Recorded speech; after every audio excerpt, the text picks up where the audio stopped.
I texted my date talking about how bad my date was, and he was Oh right. no! That's bad. That's You should bad. you should have put that in the film. Con Gaby Cam y Javier Ibarreche. Hello, how are you? I'm good. How are you? I'm good, thank you. I love your background. Oh my God. I love your background. Thank you. Christopher, thank you for having me. And I would like to start by asking you what kind of elements usually found on a first date, which is, by the way, I think a terrific experience. Did you use in your favor to create this suspenseful story? I think on a first date, I think the first thing most people relate to and feel is vulnerability. Like just the unknown, and being nervous, and wanting to make a good impression. I think people step into most dates with a certain measure of anxiety, and then of course in our movie that just gets, horrifically amplified by a really bad situation. Yeah, I think it's probably just the unknown and like vulnerability of sort of like showing up and being like, this is me, I hope you like me. Yeah. It's scary. I can imagine. Yeah, I think everyone just wants love, and they And want like acceptance. They want to be loved, and they want to be seen, and they want to be heard, and I think any chance you take to find that and it not working out is a disappointment. So I think you're afraid of being disappointed, because everyone just wants that. Yeah. Yeah. And I think you're amazing at creating suspenseful stories. I think that's pretty much, you nail it every time. And I wanted to ask you, what do you think is what it takes to create a good suspense and also realistic story? Because I think the fear of drop is that it can actually happen. It can happen. Yeah, it's true, and that is the fear. I think it starts with a really strong concept, something that you feel like you can really build a movie around. But really, at the core, it's always about the main character, and having a character that is likable and relatable, and someone that you really want to root for. Because then I think the audience is so invested in the movie, and it helps raise the stakes of the movie if you're along for that ride. Because what you did with this character is just unlike anything I've ever seen. She's in her own atmosphere. She's the only one who knows what's going on. And I wanted to ask you about this experience. Was it any different from any other experience you've had as an actress? How did you approach this character knowing that she's the only one who knows what's going on? Yeah, it was a very different experience for sure. I've never done a film in this genre before, so just that in and of itself was completely new. But yeah, it was basically like filming a play, Yeah.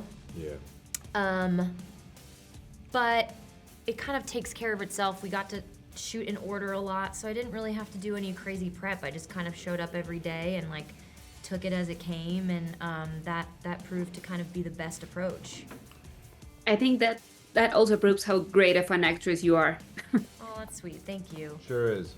Yes, definitely. And Brandon, I'm guessing you know way more about Henry than we will ever know, because we don't really get to see that much of him or who he was before this date. So I wanted to ask you, how did you use all that knowledge you have of him to build into the suspense? I even had second thoughts from the beginning of this date. I was like, is he the bad guy?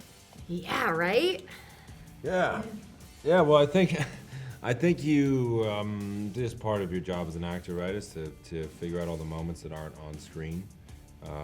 What is the audience not seeing of this character? Because that's the life that's influencing the life you do get to see on screen. Mm-hmm. So it's something I always try and do, is figure all that out. Especially in this circumstance when there's not much for him to do, he's just on this first date and you're not really verbally getting much about him in his life. So I just did the work and figured all that stuff out and hoped that it translated somehow authentically and he felt like a real person, not just a piece of wood. I love how this film kind of explores the topic of technology, because it's a great tool, but it's also very unpredictable. And I wanted to ask you about these new tools that you can find now, especially when you're directing a film. You can now use AI and do all of those things. What do you think about these developments, and does it scare you at all in any way as a storyteller? I mean, absolutely. I think that, look, all of this technology is designed to sort of improve our life, right? It's to help simplify our lives or, you know, do things that we otherwise couldn't do. But the problem is that there are always, you know, there are bad actors, there are bad people who are always looking for a way to take advantage of it and to use it against people for their own benefit and their own gain. And I think that's where the danger lies. It's funny that the danger isn't technology, the danger is us. And that's what Drop is all about, you know? It takes a very known type of technology and it turns it into a weapon. And Megan, I will not confirm nor deny that you're one of the best suspense actresses I've ever seen. You're amazing. I have loved everything you've done. And I wanted to ask you, do you feel like you get to maybe know something more about yourself that no other genre allows you to? Because I don't know, it just feels so natural. That's such a kind thing to say. Thank you. I appreciate that.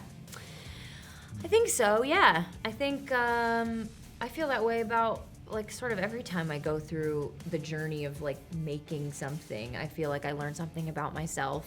It's like every new situation that you experience through a character has an effect on you as a human. At least it does on me. So yeah, I always feel like different after I've gone through something like that, for sure. I think that's one of the best parts of it. And you know, I know that you created a set for Palette, which I think it's amazing. And I wanted to ask you what was the reason behind that choice? Where did it allow you to go storytelling wise? I mean, we had to build the restaurant, and we did. We built it from scratch, and it was really fun because I was able to design it and work with our production designer, Susie Cullen, to really create a space that would work for the story, right? And the things that we do in this restaurant, you could never do in a real restaurant. It would just be too complicated, too expensive, and unrealistic. And being able to build this set gave me full control of the environment, you know, so that I could put the camera wherever I wanted. We were able to sort of light it a very specific way and do a lot of different lighting elements and things. And so, yeah, it was something that we really had to do. But it was a big challenge also financially, just because, you know, the movie is of a certain budget.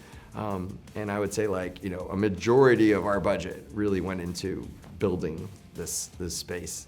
I think you should open it to the public so you can get. We wanted to. I wanted to eat there myself. I had actually tried to convince everyone to let us have our, you know, we have a wrap party when we finish filming, and I wanted to have a full dinner on the set, but we weren't allowed to do that. And I have one last question for you, because everyone has ever, like, we all have sent the wrong text to the wrong person. I have. I personally have. Yeah. And what's your best advice when that happens? Like, what do you do after that? That's the worst. That never happened to you. I have done that once. I mean, if you can't say like, oh, yeah, sorry, that was the wrong text. Yeah, that's a tricky one. I don't know. How do you get out of that? Yeah. You just don't. Yeah. You don't. Just I own guess it. you just have to own it and be Just like, I'm own it. actually really sorry. Because the Yeah. truth is, it's such a human experience. Like, everybody has done that before. So I think it's better just to own up to it and be like, and apologize if it's necessary to apologize, you know? Yeah. And if it's not, then don't. Nothing wrong with just being like, yeah, sorry, Apologize when it's appropriate. I messed up. Yes. Yeah. I'm gonna leave you with the worst story that has ever happened to me. I text a date about how bad the date was, and he was just right in front of me. That was the worst thing ever. Oh, no. Leave you with that. It can always be worse. And he was Oh right. no! That's bad. That's You should bad. You should have put that in the film. Oh. What happened then? I was like, that was not for you. I started talking about someone. That was awful. It was one of the worst days of my life. Just wanted to Oh, let you know poor that. thing. I'm so sorry that happened. That's In awful. case you wanna make drop 2, that can be added. Yeah. Man, That that's sucks. brutal. The guy must have been real bummed. Yeah. That sucks. But maybe that's Yeah. feedback he needed to hear. Maybe he or needed they- to hear it, they yeah. needed to hear, whoever it What was so bad about it? That I told him how bad the date was. No, but So why was the date why so was the date bad? bad? Oh, because just we were not connecting at all. But it was awful. It was. I mean, Yeah. it was a long Yeah. time ago. Just wanted to put that out there. Thank Yeah, you for that's rough. sharing. Yeah, thanks for sharing Because that. everyone's been asking us, but Yeah. not everyone's been sharing. Yeah. So thank you for that. Yeah, Have thanks. a great day, guys. Thank you so You much for too. your time. Thanks Thanks to so meet you. much. I know it's you. Con Gaby Cam y Javier Ibarreche.